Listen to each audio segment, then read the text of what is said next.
तो सबसे पहले आप इस वीडियो को लाइक कर दीजिए, क्योंकि बाद में आप लाइक करना भूल जाते हैं। तो प्लीज इस वीडियो को टक से लाइक कर दें। हिंदू संस्कृति में धर्म, रीति रिवाज, त्योहार तथा परंपराओं का अत्यंत महत्व है। भारत में हर त्योहार को परंपरागत रूप से पूरे उमंग और अनुसार के साथ मनाया जाता है। हर त्योहार की अपनी अलग विशेषता होती है और हर त्योहार अपने आप में महत्वपूर्ण होता है। हिंदू पंचांग के अनुसार श्रावण मास के आरंभ होते ही लगभग सभी प्रमुख त्योहार शुरू हो जाते हैं। गणेश उत्सव के पश्चात पितृपक्ष के 15 दिन छोड़ दिए जाएं। उसके बाद लोगों को बेसब्री से इंतजार होता है नवरात्रि का। नवरात्रि माँ दुर्गा के विभिन्न रूपों की पूजा का महापर्व होता है। माँ के शक्ति स्वरूप की उपासना का यह महोत्सव 9 दिनों तक चलता है। इन 9 दिनों तक जगह जगह पर माँ की उपासना की जाती है, जिससे संपूर्ण वातावरण में माँ की अद्भुत शक्ति का एहसास होता है। लोग अपने घरों में तो माँ की उपासना करते ही हैं और साथ ही शहर में विभिन्न स्थानों पर विभिन्न मंडलों के द्वारा माँ की भव्य मूर्तियां विराजित की जाती है और 9 दिनों तक पूरी श्रद्धा भक्ति के साथ माँ की उत्सव मनाया जाता है। कई लोग पूरे 9 दिनों तक उपवास करते हैं, पूजा पाठ और हवन इत्यादि करते हैं। बहुत से घरों में माँ की आराधना में खटपटाते हैं और घर में खेले जाते हैं। नवरात्रि में हम सभी को ये तो पता होता है कि हमें क्या करना चाहिए और माँ की उपासना महत्व के पूजा पाठ के क्या नियम होते हैं, लेकिन हम ये नहीं जानते कि नवरात्रि में हमें किन बातों का विशेष ध्यान रखना चाहिए और कौन से कार्य बिल्कुल भी करने नहीं चाहिए। क्योंकि हमारी माँ दुर्गा बहुत भोली होती है। हमारे सिर पर हमेशा अपना कृपा हाथ रखती है।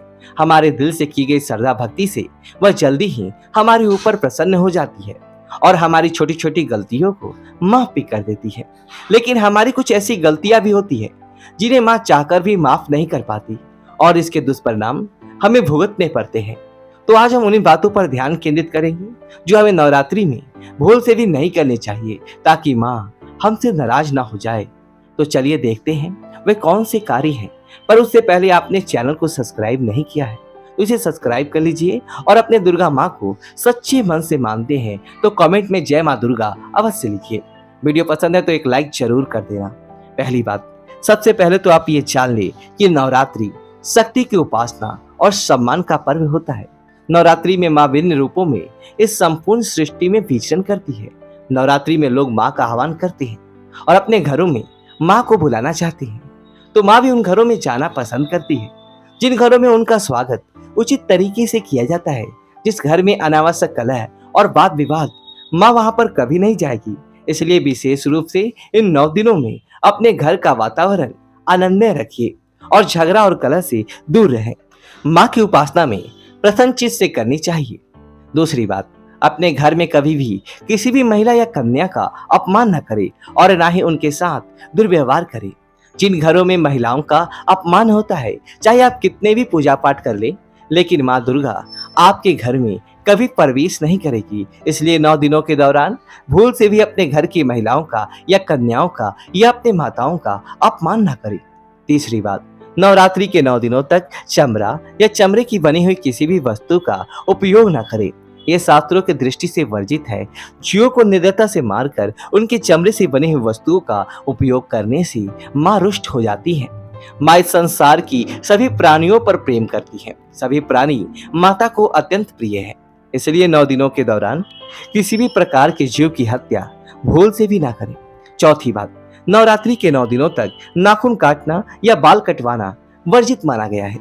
इन पूरे 9 दिनों तक आपको स्वच्छ और साफ कपड़े पहनने चाहिए और गंदगी से दूर रहना चाहिए।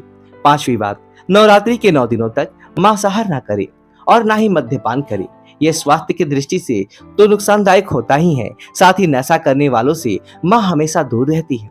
ऐसे लोगों पर अपनी कृपा कभी नहीं बरसाती। कोशिश करें कि 9 दिनों तक अपने आहार में प्याज और लहसुन का भी प्रयोग न करें। तामसिक भोजन के बजाय सात्विक आहार करें, जिससे आपके मन में अच्छे विचार आएंगे। छठी बात, काला रंग शास्त्रों की दृष्टि से अशुभ माना गया है और इस रंग के किसी भी वस्तु की कभी भी पूजा पाठ में या शुभ अवसर पर नहीं किया जाता है। नवरात्रि के 9 दिन बहुत ही शुभ और पवित्र होते हैं। इसलिए 9 दिनों तक काले रंग की कपड़े और वस्तुओं को अपने शरीर पर ना पहने। सातवीं बात, नवरात्रि में जो लोग उपवास और व्रत करते हैं उन्हें पूरे 9 दिनों तक शारीरिक संबंध नहीं बनाना चाहिए। इन दिनों में ब्रह्मचर्य का पालन करना अति आवश्यक है। 8वीं बात, नवरात्रि के व्रत वाले दिन केवल व्रत का निर्धारित खाना ही खाएं। अनाज और लहसुन का सेवन भूल से भी ना करें। 9वीं बात, नवरात्रि में नियमित रूप से माँ की पूजा करनी चाहिए और पूजा के बाद माँ के धूप दीप के साथ आरती भी जरूर करें। पूजा और आरती करते समय पूजा में किसी भी प्रकार की विघ्न उत्पन्न नहीं होने देनी चाहिए या रुक रुक कर भी आरती नहीं करनी चाहिए। पूजा और आरती एक बार में ही संपन्न करनी चाहिए, नहीं तो हमारी पूजा व्यर्थ होती है। 10वीं बात, नवरात्रि में माँ के खंडित या पुरानी मूर्ति बिल्कुल भी ना रखें। ऐसा करना अशुभ होता है। हमेशा माँ की मूर्ति की स्थापना करें और ध्यान रखें, नवरात्रि के 9 दिनों में अपने घर को कभी भी अकेला ना छोड़ें। और घर में कोई घर स्थापना की हुई है तो घर में कोई ना कोई स्त्री या पुरुष अवश्य ही रुकना चाहिए। ऐसे समय में घर को खाली छोड़ने से अशुभ होता है। 7वीं के पीछे यह भी एक कारण है कि घर के अंदर बिल्लियां घूमती है, जिससे कोई छोटे पशु माँ के घट को नष्ट कर सकते हैं और इससे अनर्थ हो सकता है। इसलिए घर को अकेला ना छोड़े। तो ये थी वह कार्य जो नवरात्रि के 9 दिनों में हमें करने नहीं चाहिए। अगर ये जानकारी आपको पसंद है तो वीडियो को लाइक करें, कमेंट में जय माँ दुर्गा, जय माँ शक्ति अवश्य लिखिए। वीडियो को लाइक करें, अपने दोस्तों के साथ शेयर करो, हमारे चैनल को सब्सक्राइब करें। धन्यवाद दोस्तों।